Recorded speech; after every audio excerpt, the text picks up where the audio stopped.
Pero esta semana yo estuve en la frontera entre Colombia y Venezuela porque por todo esto no se podía entrar a trabajar a Venezuela porque había llegado a un nivel de represión tal que te paraban en la calle, te pedían el teléfono y ahí veían quién eras, si eras periodista o no eras periodista. Entonces no se pudo ir a trabajar. De hecho, deportaron solamente esta semana 16 periodistas que quisieron entrar. Pero en esa frontera vi que no solo el lugar en disputa era por el petróleo. El otro punto en disputa es la cocaína. En esas montañas de la frontera entre Colombia y Venezuela es uno de los pocos lugares del mundo donde crece la hoja de coca y donde se fabrica cocaína. La cocaína que se fabrica ahí, hoy por hoy, la manejan grupos que alguna vez fueron guerrilleros marxistas que querían emular al Che Guevara. Hoy por hoy viven de la cocaína y ya no se sabe si son guerrilleros colombianos o están en Venezuela, amparados por el régimen, y desde ahí cultivan la cocaína y se financian y la sacan vía Europa. Como sea, el gobierno colombiano, que había logrado en estos tiempos, como se habían ido del otro lado de Venezuela, había logrado cierta tranquilidad en la frontera, se preocupó y militarizó la frontera y mandó 30.000 soldados, dice el gobierno de Gustavo Petro. Yo estuve en uno de esos procedimientos, así muy show que hacen, pero van a ver ahora las dos caras de la frontera, porque por un lado hacen operativos con los soldados, pero después les voy a mostrar cómo la frontera está manejada por la guerrilla y es solo cuestión de caminar una cuadra, y cómo van a ver también cómo la policía avisa a alguien. Ven un periodista y lo detienen, le piden documentos como para demorarlo y después le avisan a alguien. Es una realidad muy compleja. Primero les voy a mostrar el show del operativo del ejército, véanlo.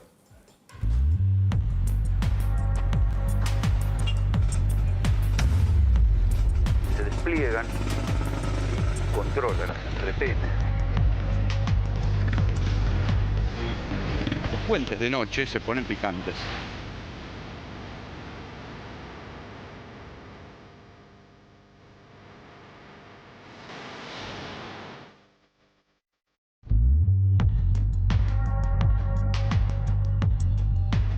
Estamos en una zona fronteriza entre Colombia y Venezuela, en Cúcuta, por supuesto. Este tipo de operativos sorpresa los hace el ejército. Es parte de la militarización, los 5.000 soldados que se agregaron aquí en la frontera para controlar lo que pueda pasar frente a la inestabilidad que hay en Venezuela. Entonces aparecen los soldados en un barrio, es un barrio común, se despliegan y controlan, hacen retenes para ver qué es lo que está pasando. Esta es una zona de pasos ilegales. Por supuesto, en la frontera, como se sabe, están los puentes, pero además de los puentes hay pasos ilegales. Este río, el río que está por aquí, en este barrio, favorece los pasos ilegales. Entonces, por eso el ejército, como parte de la militarización que dispuso el presidente colombiano Petro, cae de sorpresa en estos lugares a ver qué hay, para que las policías locales no se confíen. Pero claro, el operativo es muy impactante. Ahora van a ver el tamaño de la tanqueta en la que se mueven las tropas. Yo les aseguro que es algo que no existe en el ejército argentino, En esta tanqueta viajan los soldados que hacen estos operativos sorpresas. La verdad que es de un tamaño desconocido. Yo en la Argentina nunca vi una cosa así. Vean lo que es de frente. La verdad que impresiona. Ejército Nacional, más que un todoterreno esto, Los puentes de noche se ponen picantes, ¿sí? Toda esta zona de noche es otra cosa que lo que nosotros mostramos de día. Entonces por eso a esta hora es cuando se refuerzan los controles. Porque por abajo de los puentes son los pasos obviamente clandestinos, pero también refuerzan los controles acá arriba. Es lo que yo les venía contando, la noche es algo muy diferente en estos puentes.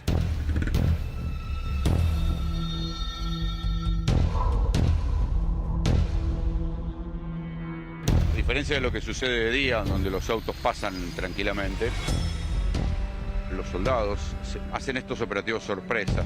Se paran en mitad del puente, con ostentación de armas, y miran detalladamente cuáles son los autos que están viniendo desde Venezuela.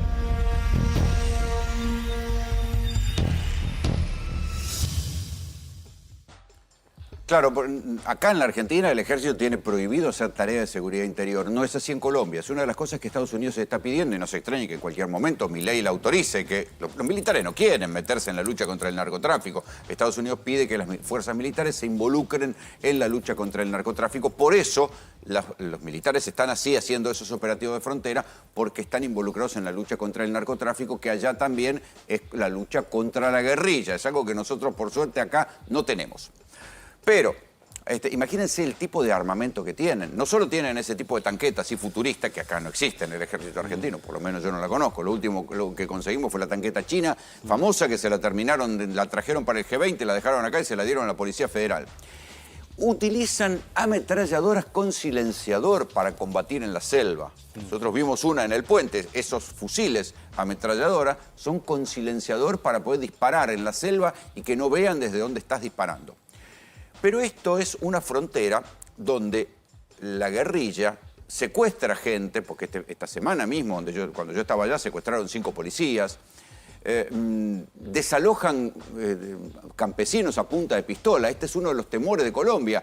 Caído en crisis el régimen bolivariano, los del ELN y las guerrillas que estaban del otro lado, tranquilos, sin que nadie los persiguiera, se supone que pagando algún tipo de peaje para que el ejército venezolano no los moleste, están volviendo para el lado colombiano con una característica: combaten y atacan drones, utilizan drones desde los que disparan granadas. O sea, hasta la guerrilla se está modernizando y está utilizando drones. Bueno, cuando uno ve estos operativos, dice, bueno, están preocupados porque venga la guerrilla. Sin embargo, cuando vos hablás, no te digo con un gran informante, cuando hablas con los taxistas de la zona, todos te dicen, los puestos fronterizos acá los maneja el ELN. Esos puestos fronterizos clandestinos se llaman trochas. Vean cómo son. El puente Simón Bolívar en la frontera entre Venezuela y Colombia se volvió famoso esta semana. Allí se apostaron cientos de periodistas de todo el mundo luego de la captura de Nicolás Maduro. El ejército colombiano puso 3 tanquetas sobre el puente y los periodistas esperamos sin suerte que nos dejaran entrar a Venezuela.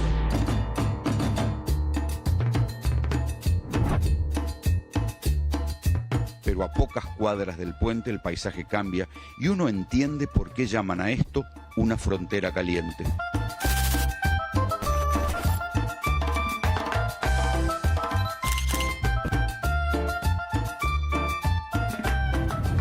Todo eso son zonas de guardar el contrabando. Claro.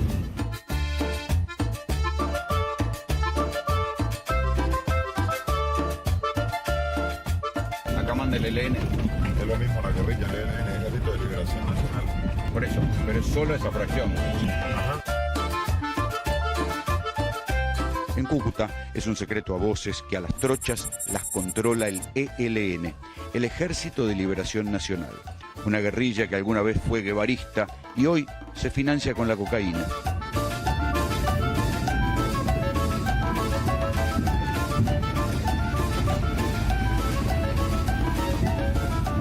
A poco de andar, la policía nos pide documentos. Nos dejan pasar, pero nos llevamos la impresión de que le avisaron a alguien que éramos periodistas. ¿Eso da a la costa directamente? ¿Ah? ¿Eso da a la costa? Todo está la venezolano.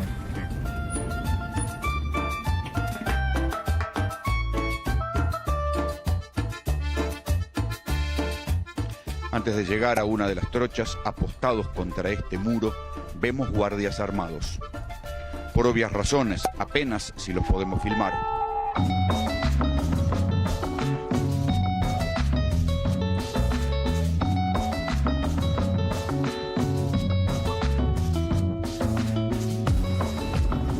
Corre acá en la trocha. En frontera se habla de una trocha, se habla de esto. Un lugar, una especie de montañita, pues se puede vadear el río. Entonces es muy común ver pasar las motos que pasan directamente al otro lado en Venezuela. Por supuesto, una trocha es un paso clandestino.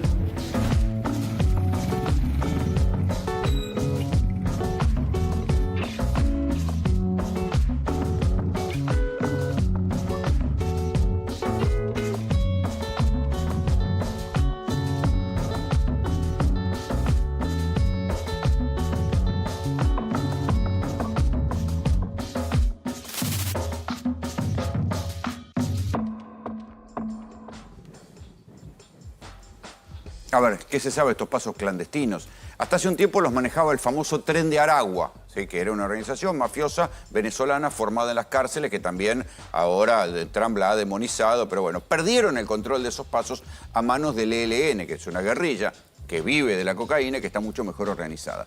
Cuando yo les digo que vive de la cocaína, no es porque se los diga por los informes de Estados Unidos. Tuve oportunidad de hablar con gente secuestrada por el ELN, a quien la intentaron seducir para que trabajara para ellos y la llevaron a ver ellos la llevaron a ver las plantaciones de cocaína. Es más, me dio el detalle que tienen 3 variedades de planta de hoja de coca. O sea, porque también tienen ingenieros agrónomos que han hecho modificaciones genéticas, entonces hay 3 variedades de hoja de coca, por lo menos en esas laderas. Las cultivan tanto del lado venezolano como del lado colombiano, no cambia mucho el paisaje. Entonces, no solo tienen las plantaciones, sino que tienen las fosas de maceración de donde salen los famosos ladrillos, que después se convierten en la cocaína de alta pureza que se trafica. La ruta que están utilizando ahora es justamente sacar alguna parte de esa cocaína por un punto, una ciudad muy, como si fuera la triple frontera de Venezuela, pero es de 2 ciudades, que es Maicao, que es mitad venezolana, mitad colombiana, donde hay mucha inserción, o había, del Hezbollah. Tanto es así que acuérdense que desde Maicao vino el señor con acento centroamericano que, según Tejeldín, le compró la camioneta que después termina detonando en la AMIA. Bueno, desde Maicao es que mandan la cocaína a Europa, ¿sí? Porque fíjense el detalle, es verdad, Trump mató 110 personas con la flota de los Estados Unidos, atacaron lanchas donde murieron 110 personas. Pero Venezuela no dijo, estos son pescadores, no dio las identidades de esas personas, no había un registro de quién viajaba en esas lanchas, nadie los reclamó. Entonces, algo raro había, porque tampoco los terminó reclamando Venezuela. En fin, esas guerrillas son las que mueven y manejan los pasos fronterizos donde nosotros estamos trabajando. Después de una semana nos dimos cuenta que estamos trabajando en un lugar donde había tanquetas, donde hacían este tipo de operativos del ejército, pero caminábamos 2 cuadras y a partir de ahí empezaba el mundo manejado por el ELN. Esos muchachos que quedan registrados en el espejo son del ELN, por supuesto, no están con el pañuelito que dice ELN, pero son los que manejan los pasos clandestinos. Me decían, si vos venís acá a las 4 o 5 de la mañana, pasan las motos con cualquier cosa. Contrabando para Venezuela, sí, pero también cocaína que después se trae, se mueve de un lugar al otro, se deposita y después se utiliza y se convierte en grandes cargamentos.